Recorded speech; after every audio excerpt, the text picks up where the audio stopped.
And now the new study linking vitamin D and cancer in a way we've never heard before. Doctors know that low levels of the vitamin can lead to a host of illnesses, but now research suggests that vitamin D might actually hold the key to fighting cancer. John McKenzie has a story.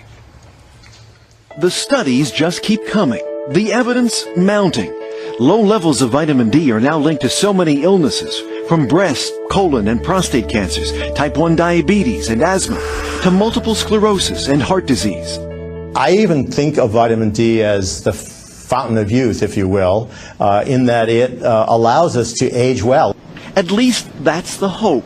And nowhere is the evidence more compelling than here in the laboratory. So all the work here is on vitamin D? Yes, we've got Professor Joellen Welsh has spent the last 25 years studying the powerful effect of vitamin D on cells. These are human breast cancer cells growing in the flask. Taken from a woman who had breast cancer? Yes. Now watch what happens when you add a potent form of vitamin D.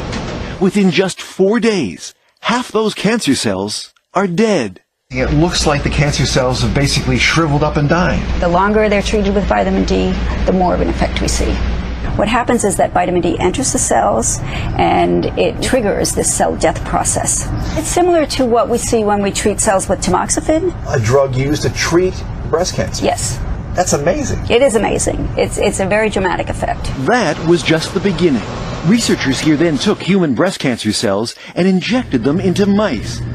Tumors quickly began to grow, but when the mice were treated with vitamin D, the tumors began to shrink. Look, this one was reduced to half its size. The one here disappeared entirely. Similar results have been seen on colon and prostate tumors in mice. The real test, however, remains. Will vitamin D work this way in people? Other lab work is revealing how vitamin D can actually improve the way cells function in the heart and in blood vessels. And the number one killer is vascular disease, and vitamin D makes our arteries more healthy, basically. It allows them to age well. Preliminary, tantalizing research on a common nutrient with so much potential. For Good Morning America, John McKenzie, ABC News, Albany, New York. And Dr. Richard Besser joins us now with more on this. We heard John McKenzie just use the word tantalizing research. What do we know for sure about this? You know, I think it is tantalizing, but it's a long road from a lab study that shows vitamin D killing cells in a petri dish and curing a mouse to something that would work in people. The first steps in drug development are testing in a lab and then testing in an animal model. But unfortunately, so many of those drugs that show early promise don't make it to drugs that work for people. Yeah, a big leap from one to the other. It really is. But we do know some things for sure about if we are deficient in vitamin D. I mean, vitamin D is so important, and it's one of those vitamins that's very hard to get out of our diet. If you're not getting enough vitamin D and you're elderly, the risk of fractures, the risk of falls, osteoporosis are very high. Young children, something called rickets. So it is important. Strength plays a role with vitamin D. I just saw my doctor last week, and she suggested that when I see my GP, to be tested, see what my level for vitamin D. But not everyone should be tested for this. The current recommendations are not that everybody get tested for vitamin D deficiency.